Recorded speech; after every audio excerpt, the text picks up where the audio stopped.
Yo, what's up, football fam? Let's kick this off with a hot take. Which squad went absolutely wild in the transfer window this summer? Sure, you got Chelsea splashing cash like it's confetti, Real Madrid grabbing headlines, Bayern flexing their wallet, Juventus scheming big, and Man City just doing their usual boss moves. But hands down, no one's topping Liverpool's shopping spree this time around. The Reds have always played it smart and stingy, snapping up gems without breaking the bank for years. But man, this summer, they flipped the script hard. The Merseyside boys pulled off a string of blockbuster deals that totally revamped the squad. First up, the good buys, the dudes who shipped out this summer. A couple keepers, Harvey Davies and Vítězslav Jaros, headed on loans to Colchester and Ajax for more pitch time. Then there's Kostas Tsimikas, off to Roma on a season-long stint. Next deal's got a twist. Harvey Elliott's loan to Aston Villa turns into a straight buy next summer for 35 mil. Now we're talking full-on sales. Nico Williams, the one Jurgen Klopp couldn't stop raving about, finally cut ties. Trent Alexander-Arnold has finally joined Real Madrid after a long struggle. But let's see what these expensive signings have on the pitch. Dig a little deeper, and this dream setup could easily turn into a tactical mess. So what's the deal? Last season, we got a front row seat to what this attack can do when it's firing on all cylinders. Mo Salah was straight up owning the right wing like it was his personal turf. The battle for the left flank pushed players to step up, and we caught flashes of what Liverpool can be when everything clicks. But now, with fresh faces in the mix, things are getting messy. Last year, Salah didn't just play well, he was unreal. Dropping 34 goals and 23 assists across all comps? It wasn't only about the numbers either. His dribbles were slick, his choices in the final third were on point, and every time he got the ball, you could see defenders sweating. Whether he was bending one into the top corner or picking out a perfect pass, Salah was flexing his full arsenal. This season, he's still got that spark, even if the stats don't scream it yet. 4 games, 1 goal, 1 assist. But here's the twist. With all the new signings Liverpool splashed cash on, Salah might not hit those same heights this year. To get why, we gotta look at the other key piece of this puzzle. Another player who quietly made waves last season and is already bringing that vibe into this one. While Salah was stealing the show, Cody Gakpo was low-key making his case. He wasn't always the go-to guy, fighting for that left wing spot with Luis Diaz, but when Klopp gave him a chance, he proved he's got the goods. 18 goals, 7 assists, that's not backup player energy.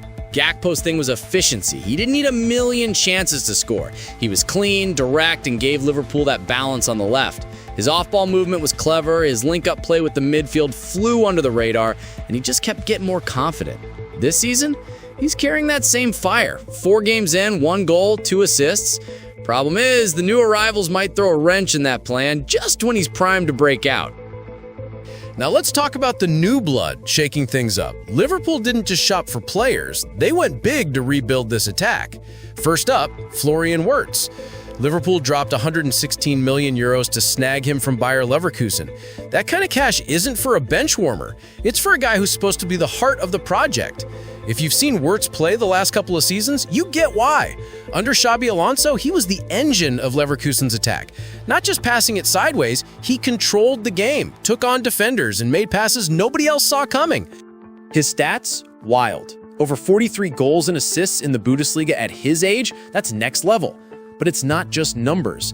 His close control is insane, he slips out of tight spots like they're nothing, and when he's between the lines, defenders lose it. He lives for that number 10 role, roaming, creating, breaking down defenses. That's why Liverpool paid up. But here's the question. Does slot system have space for a classic playmaker like him? Wirtz isn't about hugging the wing. He wants to be in the middle of the action. Then there's Hugo Ekitike. He didn't come with the same hype as Wirtz, but don't sleep on this guy. Last season at Frankfurt, he bagged 15 goals and 8 assists in the Bundesliga. Not exactly a walk in the park. What makes him stand out is his versatility. He loves making runs behind defenders, but can also drop deep to connect the play. He's got that mix of finishing moves himself or setting things up for others. And his start at Liverpool? Electric. 2 goals, 1 assist in his first 3 Premier League games, plus another goal in the Community Shield. No 6-month warm-up needed. He's already delivering. When you've got a young, hungry striker scoring like that, it's hard to bench him. And then there's the big one, Alexander Isak. This guy's already proved he's a Premier League beast at Newcastle. Over the last 2 seasons, he's become one of the most dangerous strikers in England. What makes him so tough? He's not one-dimensional. He can hold up the ball and finish as a classic number 9, but he can also drift wide, take on defenders, and create his own chances. Strong, fast, silky on the ball, and ice cold in front of goal. Now Liverpool have him, and that's a game changer. So line it up. Wirtz, the 116 million euro creator, Ekitike, the young gun already scoring, and Alexander Isak, the proven Premier League finisher. On paper, this attack looks like it could tear Europe apart. But here's the catch. Too much talent can be a curse. Football's not just about signing big names, it's about making them work together. And that's where Slot's got a real problem. How do you give minutes to Wirtz, Hugo, Isak, Salah, and Gakpo without throwing the team off balance? Slot's always been about structure and balance in his setups. He doesn't usually roll with 2 natural strikers up top, but now he's got Isak and Hugo, both central forwards who are too good to ride the bench for long. So how do you play them together without breaking the system? One idea is switching to a 4-4-2 with Isak and Hugo leading the line. Sounds like a dream duo. Isak creating shots out of thin air, Hugo's speed stretching defenses. But here's the rub. It comes with trade-offs.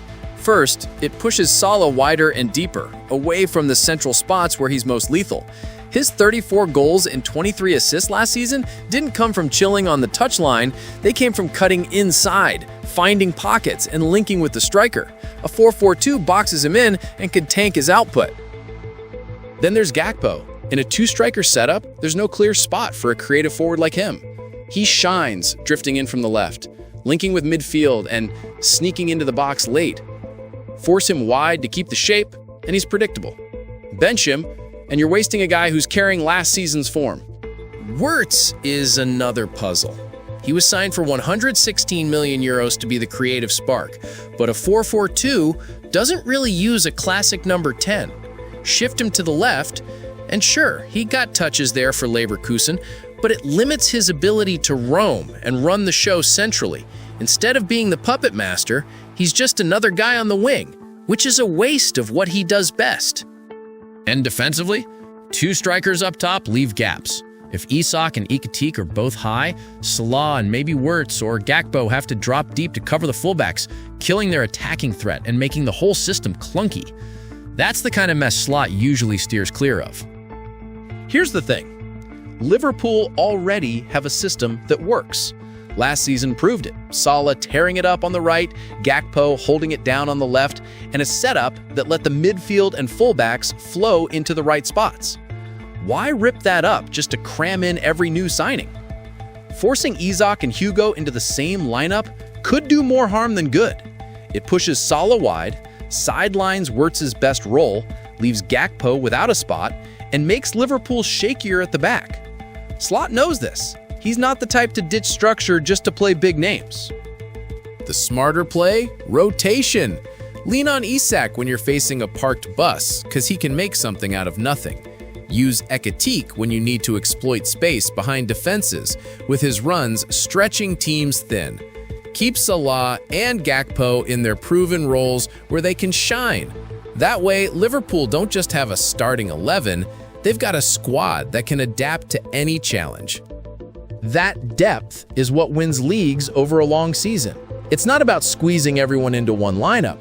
It's about picking the right players for the right moment and keeping the competition fierce so nobody slacks off.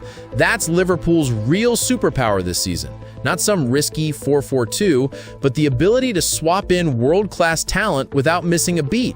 That's how you keep Salah fresh, let Gakpo grow, and weave in Wirtz, Hugo, and Isak without breaking what's already working. So, with the roster locked, what's the game plan? What do you think? Should Slot try the 4-4-2 gamble or keep his system tight? Drop your take in the comments, and don't forget to hit that subscribe button. Thanks for checking this out.